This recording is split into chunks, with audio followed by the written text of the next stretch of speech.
The Attorney General, Ram Logan, during the campaign for the Tobago House of Assembly elections this afternoon. Let me just say that again. The Tobago House of Assembly does not require the permission of the Minister of Finance to enter into special financing arrangements for its construction projects.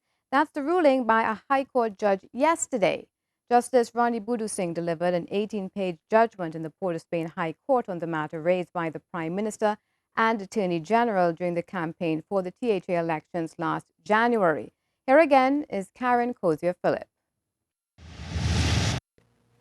Justice Budu Singh's ruling comes a little under 2 years after issues of the THA's ability to enter into a build-own lease transfer or BOLT agreement for a $142 million Milshirv administration complex in Shirv and Tobago were first raised by Prime Minister Kamla Persad-Bissessar and Attorney General Ram Logan during the campaign for the THA elections last January.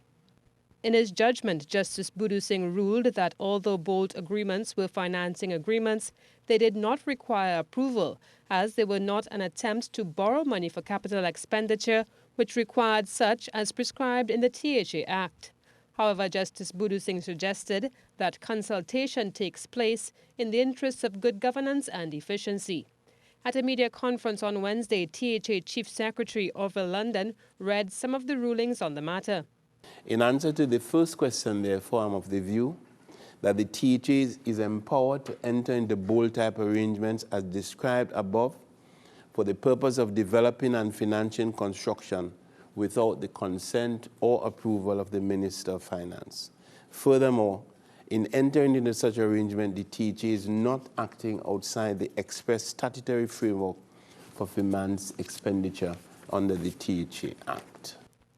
He said as a result, it is full speed ahead in public-private partnership projects, as there is no need to receive approvals from the Minister of Finance to engage in such deals. After questioning the lack of cabinet consultation and approval for the project, Attorney General Ram Logan's office had filed for a judicial review challenging the decision and seeking to stop the project.